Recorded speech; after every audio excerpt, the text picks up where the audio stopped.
네, 개장 전의 이슈와 관심 종목까지 골라보겠습니다. 매매기술 시간입니다. 매일 이 시간에는 주식명가 MTNW 다니엘쌤 그리고 박진섭 어드바이저와 함께하고 있는데요. 먼저 시장의 한마디 열어보겠습니다.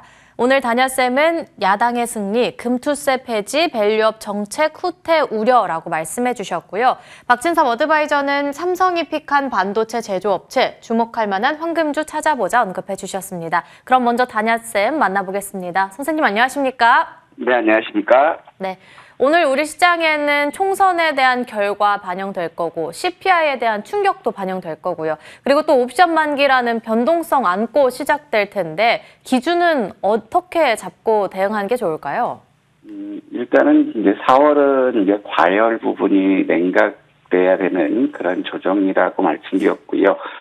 미국 시장이 CPI가 예상치보다 상회하면서 3대 지수 하락하는 모습 보여줬지만 나스닥이라든가 반도체는 이제 저점을 확인하는 그런 모습들은 좋아요. 그러면 오늘 상황에서 이제 추세 반전을 꾀해주는 그런 모습 보인다면, 자, 국내 요인도 옵션 만기 영향은 어느 정도 잘 끝날 수 있지 않을까, 이렇게 생각되고 있고, 일단 제일 큰 부분은 이거 같아요. 그동안, 정부에서는 금융투자소득세, 자, 폐지로 인해서 코스닥이라든가 이런 쪽들, 코스피라든가 나름대로 투자 심리는 살려놓은 그런 시점이거든요.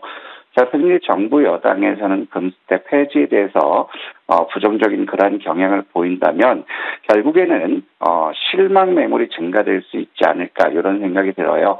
자, 그리고 이제 오늘은 옵션 만기일이기 때문에 이제 지수 변동성 나올 수 있지만 총선을 앞둔 지난 화요일 시점에서 어느 정도는 옵션 만기에 따른 포지션 변동은 선행되지 않았을까. 그래서 오늘은 총선 결과에 따른 시장의 반응이 어떻게 나올지 그 부분을 보는 것이 필요하지 않을까 싶고, 자, 오늘 미국 시장은 이제 CPI 쪽들이 예상치를 상회하면서 국채금리가 연중 최고치를 경신하는 그런 모습을 보여줬고, 달러가 강세를 보이면서 3대 지수 모두 하락하는 그런 모습 보여줬거든요. 일단은 고금리 기준을 유지했을 때 상업용 부동산에 대한 부실 부분이 증가될 것이다라는 것이 시장의 우려 요인이었는데, 자, 오늘 블랙스톤에서는 이제 부동산 시장에 대한 반등 기대감으로 인해서 13조 원을 투자했다, 이 얘기 나와요. 그러면서 플로리다주들이 세계 억만장자들이 집중되면서 부동산 가격이라든가 골프장 회원권 가격이 천정부지로 솟고 있다, 이런 부분들이 나와요. 그렇다면은 상업용 부동산 부분이 어느 정도 위기가 진정됐을 때는, 자, CPI 부분은 일회성이냐 지속적이냐, 여기에 대한 논란들은 굉장히 많이 나오고 있어요. 일단 지정학적인 요건도 있지만 결국에는 경기 성장에 따른 원자재 가격이 지속적으로 상승하고 있는 그런 국면이기 때문에 인플레이션은 당분간 유지될 수 있지 않을까. 그래서 시장에서는 6월 금리는 물 건너갔고, 자, 9월 금리나 연기될 것이라는 이런 우려감들이 굉장히 반영됐는데, 자, 그러면서 오늘 주가가 하락했던 요인들을 보면 JP모건의 회장이 지금 현재 상황, 정치적인 것들을 보면 2차 세계대전 이후에 지정학적인 위험이 최고조로 달하고 있다, 이런 것들 났고, 또 모닝스타에서는 ARM이 인공지능 시장 확대에 따라서 지금 너무 고평가돼 있다, ARM 주가는 반토막에 날 수 있다, 이런 보고서가 나오면서 기술주들이 하락하는 그런 모습 보여줬거든요. 자, 그러면서 일단 반도체들은 하락했지만 엔비디아라든가 코인베이스라든가 제너럴 일렉트릭, 로블렉스, UST 이런 쪽들은 강세였어요. 이제 철강 쪽들이 반등이 나오는 모습이고 게임들이 이제 반등 나오는 모습이고요. 그래서 업종으로 보더라도 철강과 방산 기계, 자, 이런 섹터들이 강세를 보였고, 자, 그러면서 우주 섹터, 버진 갤럭틱이라든가 쇼피파이라든가 퓨어셀, 모더나, 인텔 이런 쪽들이 약세를 보였고, 특히 우주 섹터에 낙폭이 컸고 전기 수소차라든가 연료 전지, 신재생, 그다음에 헬스케어 섹터들이 매물이 증가되는 모습 보여줬고요. 자, ETF 시장에서 보면 이제 눈에 띄는 것을 보면 통신 섹터들이 강세를 보였다라는 거예요. 그다음에 국내 시장 역시도 지난 화요일 통신 관련들이 강세를 보였는데 이 부분이 지속될지 한번 봤으면 좋겠고, 그다음에 원유라든가 에너지 섹터들이 강세를 보였어요. 하지만 대마라든가 3D 프린팅이라든가 신재생 에너지, 인공지능, 헬스케어, 그다음에 반도체, 자율주행 로봇, 즉 기술주 섹터들이 약세를 보여주는 그런 모습이기 때문에 자, 오늘 코스닥 시장에서도 이런 쪽의 흐름이 전개되지 않을까 이런 생각이 들고 있고, 자, 일본을 보면 이제 우에다 장관이 당분간 엔화 약세를 지속할 것이다. 그리고 헬스웨이에서 엔화 채권 발행을 준비하고 있고, 또 미국이 중국의 대만의 TSMC에 대해서 대규모 반도체 보조금을 지원하겠다라고 하면서 일본의 반도체 섹터들이 강세를 보였어요. 그리고 엔화 약세를 보면 상승 보였는데, 근데 일본도 짚어봐야 될 부분들이 관광 수지를 위해서 여러 가지 지표들은 개선되는 모습 보여줬지만 기업 도산 건수가 전년 대비 32% 급증했다라는 거예요. 9년 내 최대라는 거거든요. 그렇다면은 지금 지표들은 좋아지고 있지만 여전히 기업들의 부실이라든지 이런 부분들 남아있기 때문에 이게 지수의 조정의 빌미가 될 수 있을 것 같고요. 중국 같은 경우도 이제 경제 지표 굉장히 호조를 보여주고 있어요. 그러면서 최근 대만 지지로 해서 낙폭이 컸던 거에 따라서 저가 매수세가 유입되는 그런 모습 보여줬거든요. 자, 이로 인해서 강세 상승으로 마감했지만 정부에서는 지금 반부패 사정 칼날을 휘두르고 있어요. 그 타겟이 경제와 금융 쪽에 집중되고 있기 때문에 금융 쪽에 집중된다면 결국에 IPO에 대한 관리 감독을 강화할 것이다. 이런 것들이 결국엔 하락 압력으로 작용할 것 같고, 그다음에 이제 물가 지표 발표를 앞두고 관망세를 보여주고 있기 때문에 물가 지표가 어떻게 나느냐에 따라서 지수의 급반등이라든가 변동성 나올 수 있지 않을까 싶고, 자, 국내 같은 경우는 이제 삼성이 반도체 보조금이 약 60억에서 70억 불을 매주 수령할 것이고, 또 15일 삼성이 텍사스주에 대한 투자 계획 발표를 한다라는 거거든요. 자, 그리고 마이크론이 2분기에 SSD 가격을 25% 인상할 것이다. 자, 그러면서 하이닉스와 삼성이 수혜를 낼 것이다. 그러면서 외국인들이 지난 100일간 삼성그룹주에서 8조 6천억 순매수를 했지만 결국에 삼성전자에 대해서 4,400억 블록딜 영향으로 삼성전자가 하락을 했고, 그 다음에 옵션 만기를 앞두고 자, 외국인들 선물 매도하는 그런 모습을 보여줬고, 그 다음에 금리 인하가 멀어지면서 국채 금리가 상승을 했고, 그 다음에 야당의 총선 승리, 이런 변동성에 대한 우려감으로 해서 코스피, 코스닥 하락 마감하는 그런 모습 보였습니다. 자, 여기서 우리가 집중해야 될 부분들은 미국이 CPI가 예상치를 상회하면서 환율이 원화 약세가 지속되고 있어요. 1354원 90전으로 마감했는데 역외 시장에서는 무려 1363원 90전 원화 약세가 아주 크게 나왔다라는 거거든요.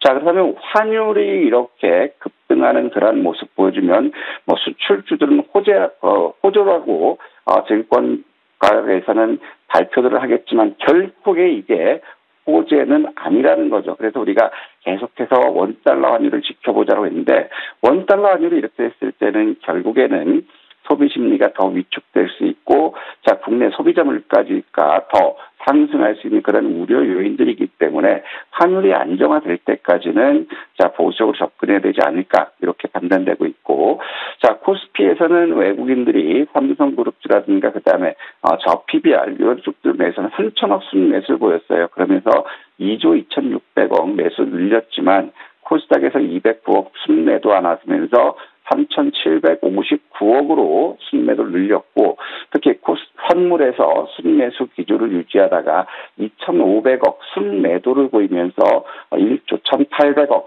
순매도를 늘렸거든요. 자, 이런 요인들로 인해서 코스피 거래대금 지속적으로 4일째 감소세를 보여주고 있어요. 약 5% 감소한 10조 400억을 보여줬고, 코스닥은 약 14% 감소한 9조 200억을 보였다라는 거거든요. 일단 거래대금의 측면을 보면 계속적으로 4일 동안 감소되고 있다는 것은 체력이 좀 떨어지는 그러한 모습이지만, 현재 수준을 보더라도 아직까지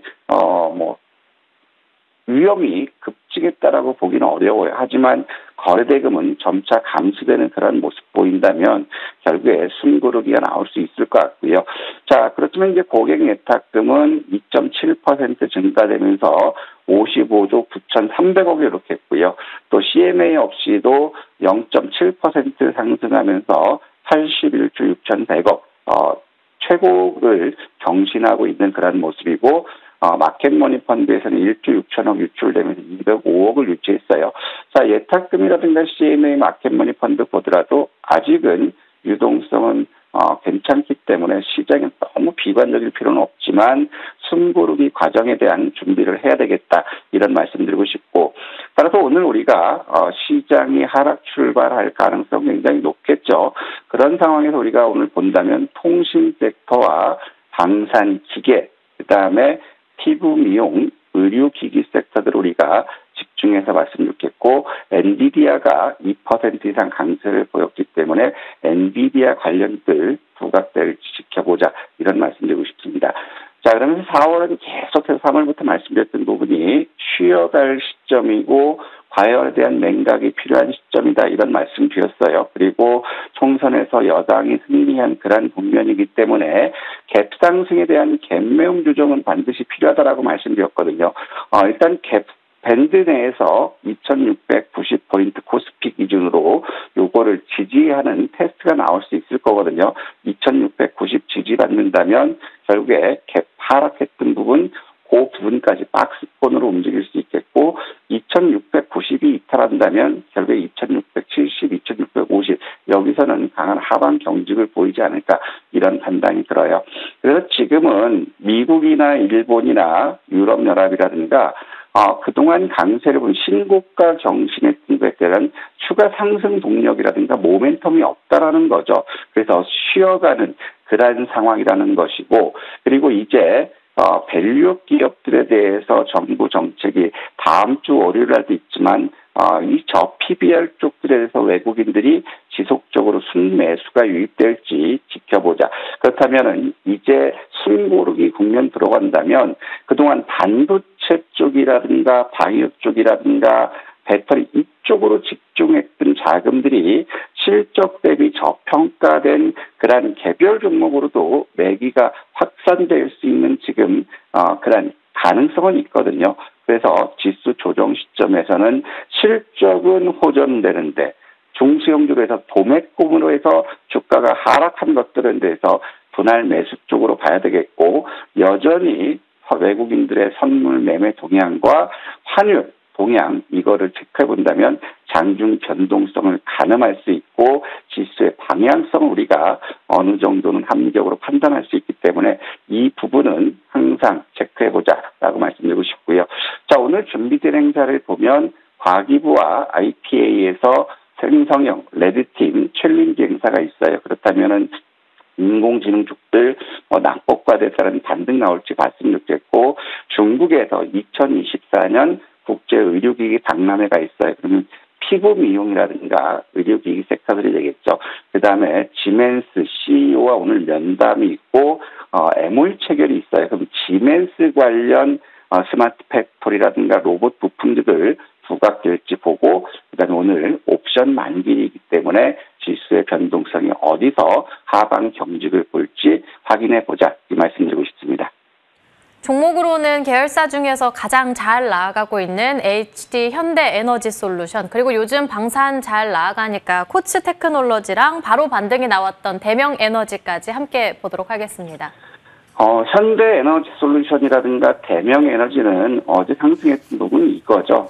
미국이 중국의 반도체 패널에 대해서 관세를 부과하겠다, 이 이슈 때문에 움직였는데 오늘 시점에서 또 부각받을 부분은 이제 총선이 끝났기 때문에 정부가 그동안 미뤄왔던 공공요금, 즉 전기료라든가 가스비에 대한 인상을 할 것이다, 이런 기대감들이 있거든요. 그렇다면 결국에 이쪽 신재생 에너지 쪽은 인공지능 쪽 수요가 증가돼서 전력 설비가 증가되고 있고, 또 야당의 승리로 인해서 태양광에 대한 투자 확대 기대감이 같이 나올 수 있거든요. 그렇다면은 현대 HD 솔루션 목표 주가 31,000원 그대로 유지하시고, 그다음에 대명 에너지도 역시 목표 주가 2만 원 그대로 도전했으면 좋겠습니다. 자, 그러면 이제 코츠테크를 보면 최근 들어서 방산주들에 대한 호실적이라든가 긍정적인 보고서들이 굉장히 나오고 있거든요. 특히 방산주들은 이제 수은법 개정으로 인해서 방산 섹터에 대해서 벤처 캐피탈에 대한 투자 확대 증가, 그리고 수출 증가, 이런 것들이 수혜가 예상된다라는 거예요. 그리고 연기금과 투신이 지속적으로 매수하고 있는 그러한 국면이기 때문에 코츠테크는 시가총액 1,800억, 주가로 계산해보면 대략적으로 35,600원 부근까지는 도전해서 신고가를 한번 기다려보자, 이 말씀드리고 싶습니다. 그렇다면 오늘 우리가 주목해야 될 쪽은요? 자, 오늘은 아무래도 이제 시장이 혼조 양상은 보일 것 같아요. 근데 오늘 이제 새벽에 나온 기사를 보니까, 눈에 띄는 게 상처를 말끔하게 39조 치료시장 북쪽, 즉, 창상 관련, 찰과상이라든가 창상 관련 그런, 바이오 관련주가 오늘 부각받을 수 있지 않을까 싶어요. 기사에서 언급된 거는 슈젤이나 TNL 바이오가 기사에서 언급됐는데 실질적으로 창상의 대장은 TNL이에요. 그렇다면은 자, 지금 같은 시장에서 우리는 대장을 한번 공략해보자. 오늘 미국 시장이 하락했기 때문에 이거 역시도 하락 출발할 수 있겠죠. 시간 내에서는 59,400원 보합으로 끝났기 때문에 일단은 크게 빠져주면 우리 한번 기대해보자. 57,500원부터 시초가까지 매수해보고 손절은 짧게 볼게요. 56,000원 이탈하면 손절을 보시고, 그 다음에 목표가는 신고가, 시가총액 6천억을 도전해보자. 즉 73,600원 전후까지 한번 도전해보자, 이 말씀드리고 싶습니다. 오늘 종목으로는 TNL 말씀해 주셨고요. 목표 주가는 73,600원, 손절 라인 56,000원으로 대응해 보겠습니다.